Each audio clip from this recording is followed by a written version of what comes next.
जय हिंद।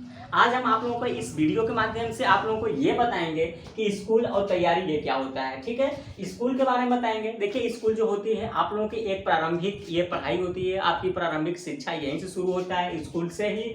आप स्कूल प्रारंभिक शिक्षा से लेकर ग्रेजुएट तक जितना आपको पढ़ना होता है स्कूल के माध्यम से ही पढ़ते हैं। लेकिन रहेगी बात की कुछ जो स्टूडेंट होते हैं वो तैयारी करना शुरू कर देते हैं। जैसे क्या होता है कि तैयारी करने का मतलब, जैसे आप लोगों को बता दें, हम ये भी देखिए एक स्कूल ही है, इस स्कूल के हिसाब से तैयारी की जाती है। जैसे नवोदय विद्यालय होता है, ये जिला में एक होता है। ठीक है, अगर जो बात करें सैनिक स्कूल की बात करें तो पूरा इंडिया में 33 स्कूल होती है। ठीक है, विद्या ज्ञान की अगर जो बात करें तो विद्या ज्ञान एक यूपी की स्कूल है। एक यूपी में केवल 2 ही विद्यालय हैं। ठीक है, सीतापुर और बुलंदशहर। आगे बात करें केंद्रीय विद्यालय, डिस्ट्रिक्ट वाइज विद्यालय मिलती है। ठीक है, एनटीए श्रेष्ठा ये एक नया स्कीम है, ये कक्षा 9th में एडमिशन लेता है। ठीक है, जल्द ही निकला हुआ 2021 या 22 से निकला हुआ है। ठीक है, अब देखिए अलीगढ़ मुस्लिम यूनिवर्सिटी, जामिया मिलिया यूनिवर्सिटी, अन्य बहुत से ऐसे गवर्नमेंटेड स्कूल है, केंद्रीय विद्यालय हैं। ठीक है, इन सब की तैयारी बच्चे करते हैं। इन सब स्कूलों में पढ़ने की उन लोगों की रुचि होती है और इन सब स्कूल में जाने के लिए कड़ी से कड़ी मेहनत करना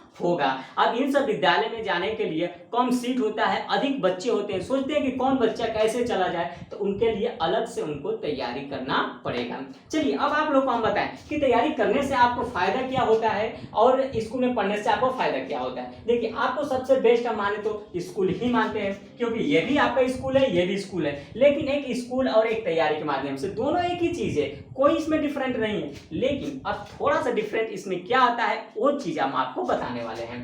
देखिए, जैसे स्कूल में प्रारंभिक शिक्षा के माध्यम से हम बता रहे हैं, जैसे क्लास 3rd 4th और 5th में आप एडमिशन ले रहे हो, तो आपको मानिए कि एक सामान्य अगर जो हम विषय की बात करें तो ये आपको गणित, अंग्रेजी ग्रामर में आ जाएगा, हिंदी ग्रामर में आएगा, इतिहास में भूगोल भी आ जाएगा। ठीक है, इतिहास तो हो गया, भूगोल हो गया, नैतिक मतलब कई बुक है इसमें। ठीक है, और जीएस में बात करें तो सामाजिक विज्ञान यहाँ लिख देंगे तो बेहतर रहेगा। चलिए ठीक है, संस्कृत हो गया, कंप्यूटर हो गया आदि, ये सब बुक होती है। ये जिस क्लास में आप क्लास 3rd से या क्लास 1 से या 8 तक अगर बात करते हैं, इतना सब बुक पढ़ाई जाती है। ठीक है, अब देखिए हम आपको तैयारी के बारे में बता रहे हैं कि तैयारी में यदि कक्षा 6 के लिए तैयारी के समय हम बताएं, मतलब कक्षा 6 में तैयारी के लिए, देखिए कक्षा 6, 9, 11 तो बहुत से है कि जो क्लास 9th और 11th में नहीं लेता है, क्लास 6 में ही लेता है, तो कुछ है। और देखिए जैसे हम कक्षा 6 के ही केवल बात कर रहे हैं। अब मान लिए कि कोई बच्चा है, उसको सोच रहा है कि हम पहले ही से तैयारी करेंगे, उस विद्यालय में जाना है तो जाना है। तो मान लीजिए यदि कोई बच्चा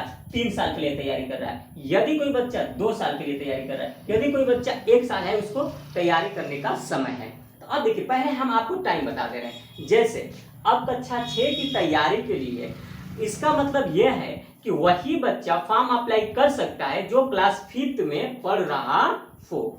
समझ रहे बात को, क्लास 5th में पढ़ने वाले बच्चे ही इस कक्षा 6 में तैयारी के लिए फॉर्म फिल कर सकते हैं। तो अब बताइए जो कक्षा 5 में पढ़ रहा है तो उनके लिए कितने समय है, केवल 1 वर्ष, मतलब क्लास 5 की पढ़ाई के साथ साथ उनको तैयारी भी करनी होगी, तो 1 साल का समय रहता है। अब देखिए यदि कोई बच्चा 2 साल के लिए समय दे रहा है तो 2 साल का देने का मतलब कि उसका क्लास में, उसका स्कूल में एडमिशन क्लास 4th में होना चाहिए। तो क्लास 4th और क्लास 5th 2 साल उनको समय मिल गया, तो 2 साल अपना स्कूल का पढ़ाई भी करेंगे, साथ साथ में तैयारी करेंगे। यदि कोई समय 3 वर्ष के लिए दे रहा है तो 3 वर्ष का देने का मतलब कि उसका एडमिशन क्लास 3rd में रहेगा। क्लास 3rd में मतलब किसका मतलब कि क्लास 3 में रहते हुए वो कक्षा 3 में रहेगा, कक्षा 1 साल के तो हो जाएगा। कक्षा 4 में आएगा तो 2 साल हो गया, कक्षा 5 में आएगा तो 3 साल हो गया, तो 3 साल की ये हो गया। तो अब देखिए ये तो आप लोगों का समय का जानकारी मिल गई। अब आप लोगों को हम बुक के बारे में बताएंगे। देखिए जो बुक है, जैसे आप लोगों को स्कूल में देखिए गणित से लेकर इतना जो 7-8 जो सब्जेक्ट होता है ये सब पढ़ाया गया, उस तरह भी कक्षा 6 में तैयारी करने वाले जो स्टूडेंट होते हैं ये भी देखिए जितना ये स्कूल का है किताबें, सब किताब पढ़ना होता है। अब एक ही किताब के बारे में बात करेंगे। जैसे गणित अनिवार्य होता है, अंग्रेजी भी इसमें अनिवार्य होता है। देखिए अंग्रेजी जो लिखे हैं ये बुक है, ये ग्रामर है, तो बुक बहुत नॉर्मल समझिए कि मीनिंग तो आपको कंपलसरी चाहिए। जब तक आपको मीनिंग नहीं आ रहा है तब तक आपको इंग्लिश नहीं आ रहा है, इसलिए बुक जरूरी है। यहाँ पे ग्रामर, और ग्रामर भी साथ साथ में जरूरी है आप लोगों को। ठीक है, दूसरा चीज है वो जो बात करें हिंदी, तो हिंदी देखिए हिंदी ये बुक है, हिंदी ग्रामर है, कंपलसरी तो आपको ग्रामर आएगा। ठीक है, उसमें तैयारी वाला में हिंदी। अब हिंदी इसलिए करते हैं क्योंकि कहानी से भी आपको प्रश्न उतारता है, मतलब ये कहानी का मतलब ये होता है कि हिंदी पढ़ने से आपको ये होता है कि आपको किसी का भाव अर्थ निकालने का मतलब कि अनुभव हो जाता है, इसलिए हिंदी का बुक पढ़ना जरूरी होता है। चलिए आइए, इतिहास, भूगोल, नैतिक शिक्षा, मतलब कई सब बुकें हैं, तो इन सब पढ़ने से आप लोगों का ये कंपल्सरी जीके करके आता है, जितना आप क्वेश्चन दे दे या 20-15, ये भी जरूरी है आप लोगों का। संस्कृत, आप कहेंगे संस्कृत इसमें क्या जरूरी है तैयारी वाला में? देखिए संस्कृत बहुत विशेष जरूरी नहीं है, लेकिन आप लोगों को ग्रामर से समय तत्सम तद्भव आता है, संस्कृत शब्द छाटने के लिए आ जाता है, तो इसलिए ये चीजें पढ़ना पड़ता है। अगर जो बात करें देखिए शुद्ध वर्तनी में भी इसमें आ जाता है, जैसे ग्रामर से उठाएगा शुद्ध वर्तनी, तो जो लिखने जानेगा इस तो वही चीज शुद्ध वर्तनी को भी अच्छे तरीका से उस एक क्वेश्चन को कर सकता है। कंप्यूटर से भी प्रश्न उठाता है, तो कंप्यूटर भी आपको पढ़ना होगा। और देखिए ये तो इतना स्कूल का रहा, ये भी स्कूल का था। अब देखिए तैयारी वाला में आपको बेनिफिट क्या मिलता है, एक यही कि इन सभी किताबों के साथ साथ विभिन्न प्रतियोगिता, इन सब प्रतियोगिता की अलग से बुक आती है, इन सब भी बुक को आपको पढ़ना होगा, प्लस साथ साथ में रीजनिंग की किताब भी पढ़नी होगी। इसलिए अब देखिए इसमें बहुत से कम ही बच्चे जो हो सक्षम हो पाते हैं, इसमें जो हर बच्चा क्या होता है कि एडमिशन हो जाता है, वो अपना पढ़ाई स्टार्ट कर लेता है, लेकिन इन सब विद्यालय में जाने के लिए वही बच्चे जाएंगे जो टैलेंटेड होते हैं, हर बच्चा नहीं जा सकता है। सपना तो हर कोई का होता है कि मैं भी जाऊं सैनिक विद्यालय पढ़ूं, मैं भी नवोदय विद्यालय पढ़ूं, मैं भी विद्या ज्ञान में पढ़ूं, लेकिन सपना हर कोई का पूरा नहीं होता है। सपना से हमें एक बात याद आती है कि सपना वो नहीं जो नींद में आती है, सपना वो नहीं जो नींद में आती है, सपना वो होती है जो नींद नहीं आने देती। तो आप लोग ख्याल करिए कि हमें क्या करना है, उस चीज को लेकर बेहतरीन तरीके से और अब एक अनुभवी तरीके से आप इस चीज को लेकर चलिए। हम जैसे आपको बता रहे हैं कि दोनों चीज एक ही है, लेकिन इसमें आपको कड़ी मेहनत करना होगा। इसमें आप यदि नॉर्मल से भी पढ़ाई कर रहे हैं तो आप पास होते गए और आगे तक आपको एक डिग्री मिलती जाएगी। तो दोनों पढ़ाई है, इसमें यह नहीं कि आप कोई चीज इसमें गलत है। ये अगर तो ये तैयारी में, अगर तो कंपटीशन में जा रहे हैं तो मतलब तैयारी का मतलब ये होता है कि पढ़ाई बेहतर ढंग से करना। बात समझ गए? अब देखिए जैसे स्कूल में आप देख लीजिए, हम आपको एक नॉर्मल सी बात आंकड़ा बता रहे हैं। जैसे स्कूल मान लीजिए कि 100 बच्चे हैं एक क्लास में, 100 बच्चे में अगर जो आप देखेंगे लगभग 20 बच्चे ही आपको पढ़ने वाले मिलेंगे। एक बात बता रहे हैं, जैसे मान लीजिए कि क्लास थर्ड ध्यान से समझिएगा, ठीक है।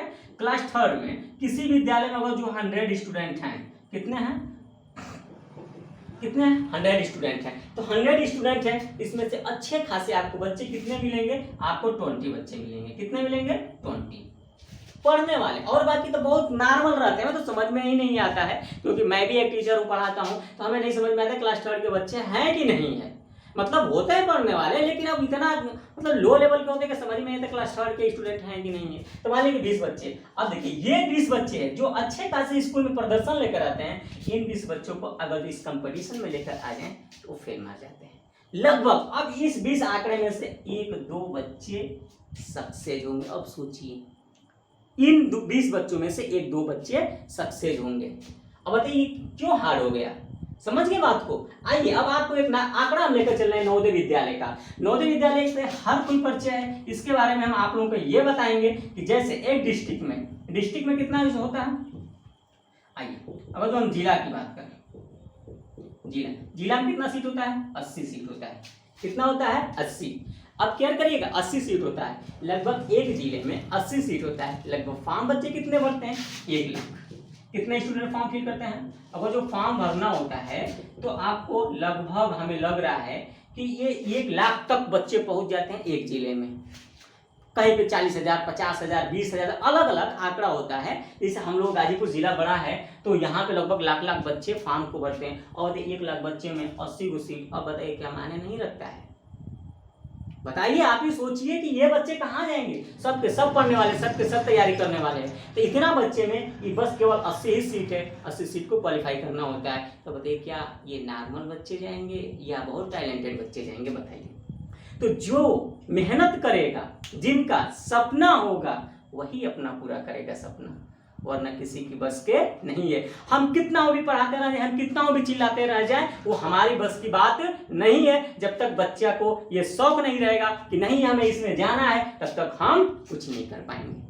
समझिए इस बात को। तो ये चीज आपका तैयारी के लिए रहे। इसी तरह क्लास अगर जो 9th के लिए बात करें तो वो भी क्लास 9th में कक्षा 6 में पढ़ने वाला भी तैयारी कर सकता है, 7 में पढ़ने वाला, 8 में पढ़ने वाला तैयारी कर सकता है। सेम इसी तरह और इसी तरह इन लोगों का बुक भी रहता है।